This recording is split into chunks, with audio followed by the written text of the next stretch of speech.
Helen here with Eyes on the Game, and I'm here at the UFC headquarters being joined by UFC lightweight Kevin Lee. Now, you are in the week of probably the biggest fight of your career. Would you say that's pretty accurate against Michael Chiesa? It's the most attention, but for me, every fight is the biggest fight. You know, that fight with Francisco was huge for me.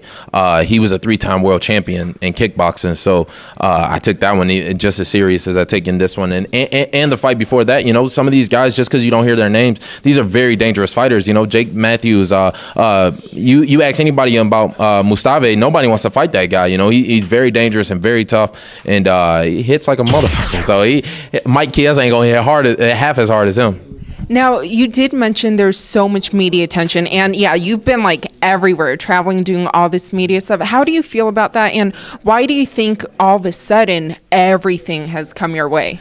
You know, I'm having fun with it. You know, this is I love to do this. You know, I'm just having fun with it. It's fun for me, so I really don't have no problem with it.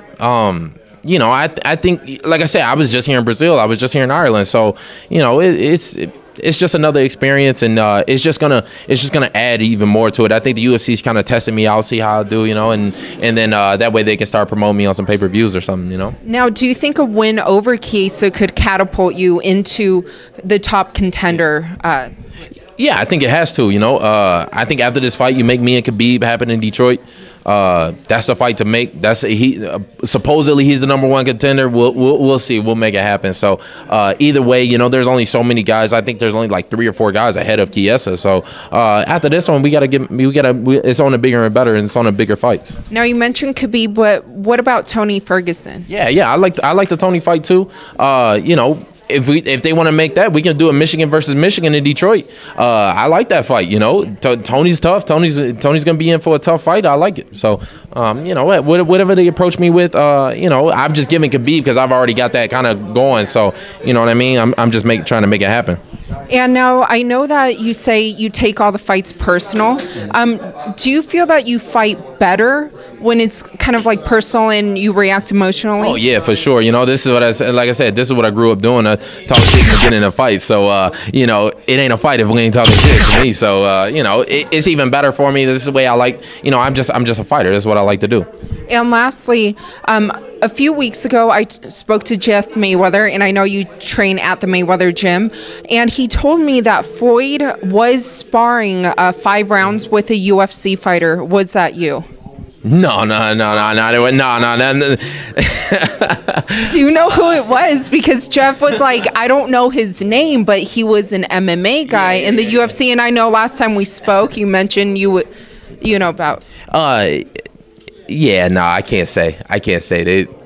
But it was a UFC fighter. Yeah, it was. But yeah, I can't say. And can you say which division? Lightweight? That's too much money to play around with. You know, they gonna come after my head. Nah, I can't say. I can't. You know, I ain't gonna spill the beans on that one. And also, lastly, about the Mayweather-McGregor topic, I do know, like we mentioned last time, you told me, you know, you guys were in talks to work with Floyd. If after this fight, Floyd does reach out again and does want you to work with him, how do you feel that you will benefit him going into this McGregor fight?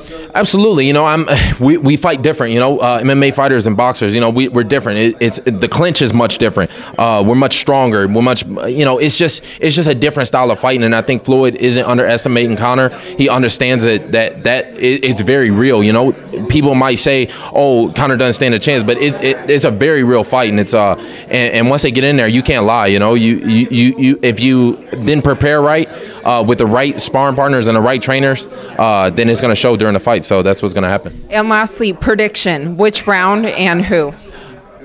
For the Conor, I think Floyd's going to get him out of there in the 10th. I think the pace is going to be too much. After 3 rounds, he's going to go. It's just going to be the pace. He's going to be way too tired. Floyd's going to pick him apart, and then eventually he's going to fold. Well, first off, your fight this weekend against Michael Chiesa, congratulations on all your continued success, and best of luck to you. Thank you, Mom. Thank you.